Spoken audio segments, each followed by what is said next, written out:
अस्सलाम वालेकुम, मेरा नाम है रहमाना।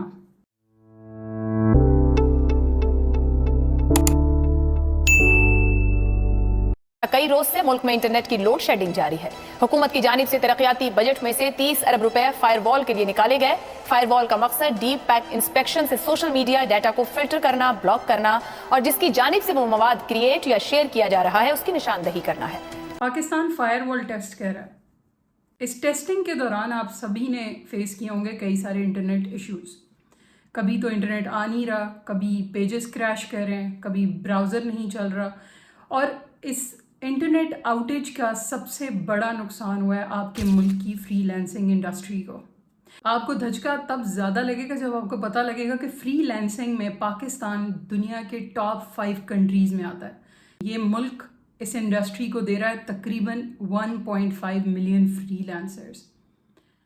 और इस फ्रीलांसिंग इंडस्ट्री से पाकिस्तान को 2022 के रिकॉर्ड के हिसाब से तकरीबन $400 मिलियन का फ़ायदा हुआ। एक $400 मिलियन की इंडस्ट्री को रातों रात आप आसमान से उठाकर नीचे फेंक देते हैं। किस लिए? क्योंकि आपने फायरवॉल टेस्ट करनी है।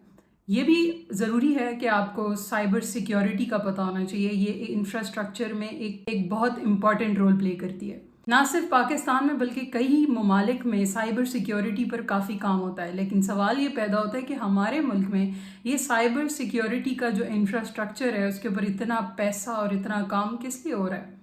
खैर, कोई ढकी छुपी बात नहीं है। किसकी सिक्योरिटी हो रही है इस इनोवेशन से, उसके ऊपर फिर कभी बात करेंगे। लेकिन 1.5 मिलियन फ्रीलांसर्स को जिनका घर और रिस्क चलता है इस फ्रीलांसिंग से, आप उस इंडस्ट्री को बिल्कुल भी कंसिडर नहीं करते और एक टेस्टिंग करते हैं जिससे वो पूरी इंडस्ट्री नीचे गिर जाती है। जहां फाइवर जैसे प्लेटफॉर्म्स पर नोटिफिकेशंस जारी होते हैं कि फाइवर के फ्रीलांसर जो कि पाकिस्तान से हैं उनकी इंटरनेट आउटेज की वजह से दे आर नॉट रिस्पॉन्डिंग। और कई सारे लोगों ने तो अपने स्क्रीनशॉट्स तक शेयर किए कि उनके क्लाइंट्स ने प्रोजेक्ट्स कैंसिल कर दिए हैं इंटरनेट ना होने की वजह से, अवेलेबिलिटी ना होने की वजह से। और फ्रीलांसिंग इंडस्ट्री ऐसे ही काम करती है। आपको कभी भी कोई प्रोजेक्ट मिल सकता है, दिन हो या रात, कोई उसकी टाइम लिमिटेशन नहीं होती कि आपको एक स्पेसिफिक टाइम पे मिलेगा। और वो प्रोजेक्ट जिस इंसान ने इतनी मेहनत की है उसको जब मिले और इंटरनेट ना होने की वजह से उसकी पहली चीज़ अवेलेबिलिटी इम्पैक्ट होती है और दूसरा उस प्रोजेक्ट को डिलीवर ना कर पाने की वजह से क्लाइंट का ट्रस्ट ख़त्म हो जाता है। हुकूमत पाकिस्तान जो कि इस वक्त PMLN है, उनको याद दिलाना था कि सिर्फ फायरवॉल ही वाहिद इंफ्रास्ट्रक्चर में इनोवेशन नहीं है जिसकी पाकिस्तान को ज़रूरत थी, बल्कि मैं आपको लिस्ट देती हूँ उन चीज़ों की जिनकी पाकिस्तान को ज़रूरत है। आपके मुल्क में इंटरनेट इंफ्रास्ट्रक्चर पे कभी काम ही नहीं हुआ। आपने रोड्स बना दी, मोटरवे बना दी, बसेस बनाई, ट्रेन्स बनाई, सब के अंदर इनोवेशन की, एक बड़े बड़े मेगा प्रोजेक्ट्स पे काम किया, मगर साथ ही साथ एक ऐसी टेक्नोलॉजी जिसके बगैर आज की ये दुनिया शायद दूसरे दिन ना चल पाए, आपके मुल्क में उस टेक्नोलॉजी पर काम नहीं हुआ। काश ही 20 बिलियन रुपीज़ आप लगा देते इंफ्रास्ट्रक्चर पर तो कई सारे लोगों तक इंटरनेट की हाई स्पीड सर्विस मौसूल हो सकती और ऐसी अपॉर्चुनिटीज़ क्रिएट हो सकती जिससे आपका मुल्क ऑटोमेटिकली अपनी GDP इंक्रीज़ कर सकता। 15 अगस्त को पाकिस्तान इंटरनेट एसोसिएशन, जिसको पाशा के नाम से जाना जाता है, उधर से बयान आता है कि पाकिस्तान को एस्टिमेटेड तकरीबन $300 मिलियन का नुकसान उठाना पड़ सकता है सिर्फ इस इंटरनेट आउटेज की वजह से।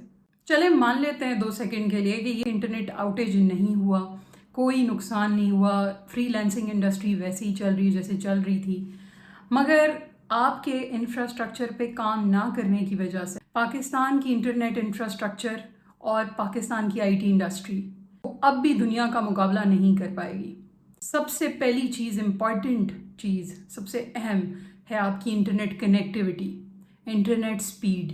पाकिस्तान दुनिया के 190 ममालिक में 109th नंबर पर आता है, 109वें नंबर पर। ब्रॉडबैंड जो कि आपका फिक्स्ड इंटरनेट होता है, मिसाल के तौर पे आपके घर में एक राउटर लगा है PTCL का, एयरटेल का, या जो भी सर्विस आप तक आ रही है, और 115वें नंबर पर आता है आपकी मोबाइल इंटरनेट कनेक्टिविटी लिस्ट में। दुनिया में ग्लोबली एवरेज स्पीड है 70 Mbps और पाकिस्तान में एवरेज इंटरनेट स्पीड है 10 Mbps. اگر بات کریں آپ کے ہی پڑوسی ملک انڈیا کی تو وہاں پر ایوریج انٹرنیٹ سپیڈ ہے 40 to 50 Mbps. ڈیولپڈ کنٹریز کو تو بھول ہی جائیں. یو ایس اور ساؤتھ کوریا جو کہ ایشیا کا ہی حصہ ہے, دونوں ہی کنٹریز میں تقریباً انٹرنیٹ سپیڈ ہے 100 سے لے کے 150 Mbps, which is the highest and fastest internet speed in the world. اس کے علاوہ پاکستان میں براڈ بینڈ پینیٹریشن ریٹ کافی نیچے ہے پوری دنیا سے, جہاں پاکستان میں 10% سے بھی نیچے ہے یہ پینیٹریشن ریٹ, اور انڈیا میں یہ ریٹ 20% سے بھی زائد ہے. اور آپ کا ایک اور پڑوسی ملک چائنا, وہاں یہ براڈ بینڈ کی سہولت, یہ فکس ڈیوائسز جو آپ کے گھر تک آتی ہیں, ان کی سہولت 50% سے بھی زیادہ ہے. نیا ٹیل یا ٹرانس ورلڈ یہ 2 اچھی انٹرنیٹ سروسز ہیں جو اسلام آباد میں موجود ہیں, مگر وہ منڈی بہاؤدین میں اویلیبل نہیں ہیں, وہ کسی پنجاب کے قصبے گاؤں میں اویلیبل نہیں ہے, بلوچستان میں اویلیبل نہیں ہوگی, KPK کے کئی علاقوں میں نہیں ہوگی, سندھ میں نہیں ہوگی. تو اس سے ثابت ہوتا ہے کہ آپ کی پینیٹریشن براڈ بینڈ جو کہ فکسڈ انٹرنیٹ ڈیوائس کے ذریعے آتا ہے وہ کتنی ہی کم ہے. مذائقہ ہے اس بات یہ ہے کہ جب یہ پورا انٹرنیٹ آؤٹیج چل رہا ہے, ملک میں انٹرنیٹ نہیں آ رہا, فری لینسنگ انڈسٹری تباہ ہو رہی ہے, سب سے زیادہ نقصان فری لینسرز کا ہو رہا ہے, ان کی نوکریاں خطرے میں, ان کی روزی روٹی خطرے میں. وہیں دوسری طرف نیو یارک ٹائم اسکوائر پہ آپ کی مریم نواز صاحبہ کی تصویر کے ساتھ Nawaz Sharif IT city project کی ایڈورٹیزمنٹ ہو رہی ہے, شاباشی ہو رہی ہے, اناؤنسمنٹ ہو رہی ہے. منافقت اور ہپوکریسی تو خیر ہمارے ہاں کامنلی پائی جاتی ہے, اس کے بغیر تو ہمارا ملک شاید کبھی چل ہی نہیں پائے گا, نہ چل پایا ہے. لیکن بات کرتے ہیں کہ اس IT سٹی کا جو لانچ ہے وہ انیشلی تو 2015 میں ہوا تھا, لیکن 2024 میں فارملی اس کو انیشیٹ کر دیا گیا, اور 3 سال ایسٹیمیٹڈ کنسٹرکشن ٹائم ہے. اس سٹی کا دوسرا نام ہے نالج پارک. بیسکلی یہ اس لیے بنایا گیا ہے کہ آپ کے ہاں ٹیک انڈسٹری کو بڑھایا جا سکے, 1 ملین جابس پاکستان میں لائی جا سکیں, IT ایکسپورٹ کو بڑھاوا دیا جا سکے. ایکسپورٹ, آپ کیا ایکسپورٹ کریں گے؟ آپ سادے الفاظ میں انٹرنیٹ کی سپیڈ ہی اس قابل نہیں ہے کہ آپ کوئی IT انوویشن کریٹ کر سکیں, آپ کے انجینئرز, آپ کے IT ایکسپرٹس بیٹھ کر کوئی کام کر سکیں. مگر اس سے بھی ہٹ جاتے ہیں کہ اتنی انویسٹمنٹ, اتنی محنت, اتنا بڑا ایک پروجیکٹ کرنے جا رہے ہیں, پتہ نہیں 3 سال میں وہ کہاں پہنچے گا, کیا انوویشن ہوگی اس پروجیکٹ سے, کتنی جابز ملیں گی. I hope for the best. مگر آپ انفراسٹرکچر انویسٹمنٹ کی اگر بات کریں تو آپ کے ملک میں fibre optic 4G 5G net works پہ کام ہی نہیں ہو رہا. اس ملک میں تو 3G نہیں چل رہا پورے طریقے سے, تو 5G تو بہت دور کی بات ہے. اور مان لیں کہ ہماری کرنٹ گورنمنٹ کے پاس بہت سے جواب ہوں گے, فلانی ریزنز ہوں گی کہ ان وجوہات سے جی ہمارے پاس فائبر آپٹک میں کام نہیں ہو رہا ہے, ان وجوہات سے ہماری انٹرنیٹ سروس خراب ہے. لیکن جو سروس آپ پرووائڈ کر رہے ہیں, اگر اس کی بات کروں تو آپ کی کرنٹ انٹرنیٹ سروس میں آدھا ٹائم تو لوگوں کے پاس انٹرنیٹ ہوتا ہی نہیں ہے. کبھی انٹرنیٹ چلا جاتا ہے, کبھی آپ کی کوئی شارکا کے تاریں کھا جاتی ہے, کبھی کیبلز خراب ہوتی ہیں, زمینی رابطہ ٹوٹ جاتا ہے, اور اگر بچا کچا ٹائم رہے کسی کے پاس تو وہ بجلی چلی جائے تو وہاں ڈسٹرپشن کریٹ ہو جاتی ہے. ڈیولپڈ کنٹریز سے تو مقابلہ چھوڑ ہی دیں, کیونکہ وہاں پر ڈاؤن ٹائم, انٹرنیٹ بند ہونے کا جو وقت ہے وہ بہت ہی منیمل ہوتا ہے. لیکن مسئلے کی بات یہ ہے کہ ہم تو ڈیولپنگ کنٹریز سے بھی مقابلہ نہیں کر سکتے. ہم تو اتنے انڈر ڈیولپڈ ہیں کہ ہم اپنے پڑوسی ملک سے بھی مقابلہ نہیں کر سکتے, اپنے انٹرنیٹ انفراسٹرکچر پر کام نہ ہونے کی وجہ سے. Fibre to the home FTTH, جہاں پوری دنیا اب اس کو اڈیپٹ کر چکی ہے اور کئی سالوں سے کر چکی ہے, پاکستان کو ابھی تک یہی نہیں پتا کہ ہم نے اس ٹیکنالوجی کا استعمال کرنا ہے تاکہ فائبر کو گھروں تک لایا جا سکے. 4G 5G جو ٹیکنالوجی آلریڈی موجود ہے اس میں اتنا لیگ اور رکاوٹ ہے کہ آپ کے پاس 3G بھی نہیں چل پاتا, اور کئی علاقوں میں تو انٹرنیٹ سروس پورے طریقے سے اڑ جاتی ہے. گورنمنٹ انیشیٹوز کی بات کریں تو انڈیا میں تو ڈیجیٹل انڈیا کی بات ہو رہی ہے, وہاں پر IT انڈسٹری گرو کر رہی ہے. پھر بھی پاکستان اگر ذرا سا گرو کرنے کی کوشش کرتا ہے تو افورڈیبل انٹرنیٹ سروس یہاں موجود ہی نہیں. دنیا کے ڈیولپڈ کنٹریز میں یا تو گورنمنٹس انٹرنیٹ سروس سے ٹیکسز بھی ہٹا دیتی ہیں, یا پھر اتنے منیمل ٹیکسز اور اتنی منیمل چارجز ہوتے ہیں کیونکہ ڈیولپڈ کنٹریز میں انٹرنیٹ سروس پرووائڈرز کا آپس میں بہت زیادہ کمپٹیشن ہوتا ہے, جس سے ثابت ہوتا ہے کہ وہاں پر انٹرنیٹ سروس پرووائڈرز بھی کافی زیادہ ہیں.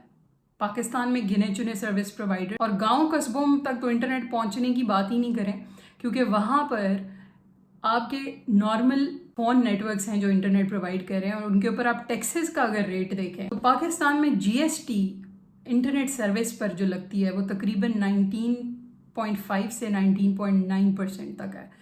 बांग्लादेश में ये परसेंटेज 15% है, और जैसे कि मैंने कहा कि डेवलप्ड कंट्रीज़ जैसे कि यूएस, जर्मनी वगैरह, यहाँ पर गवर्नमेंट ऑफ सेट कर देती है आपके टैक्सेस को और आपकी इंटरनेट सर्विस की अफोर्डेबिलिटी बढ़ा देती है, ताकि इंटरनेट की सहूलत ज़्यादा से ज़्यादा लोगों तक जो पहुंच सके। बल्कि आपके मुल्क का नौजवान जो इंटरनेट की पावर को समझता है, आप इस तरह के मामलात करके कि इंटरनेट स्पीड नहीं आ रही, 4G नहीं चल रहा, 5G नहीं चल रहा, फाइबर ऑप्टिक पे काम नहीं हो रहा, टैक्स इतना ज़्यादा लगा दिया जाता है, इन्हीं वजूहात की वजह से वो नौजवान बाकी दुनिया के नौजवानों से पीछे रह गया। फिर यही पॉलिटिशियंस गिला भी करते हैं अपनी स्पीचेस में कि पाकिस्तान एक साइंसदान नहीं पैदा कर पाया। अब्दुल सलाम के बाद पाकिस्तान ने कोई साइंसदान पैदा नहीं किया, क्योंकि इस मुल्क में परवेज़ हूद बॉय जैसे फिजिसिस्ट की बेइज्जती की जाती है। इतनी स्ट्रॉन्ग डाइकॉटमी है इस मुल्क में कि जहाँ एक तरफ पाकिस्तान का नौजवान जो साइंस की पावर को समझ रहा है, जो इस इंटरनेट की पावर को समझता है, उसको हमारी गवर्नमेंट और स्टेट मिलकर इंटरनेट इंफ्रास्ट्रक्चर पर काम ना करके रोक देती है, और दूसरी ही जानिब पाकिस्तान का एक बहुत बड़ा तबका है जो कि रिलीजन वर्सेस साइंस की फ़िलासफ़ी आज 21वीं सदी में भी फॉलो करते हैं।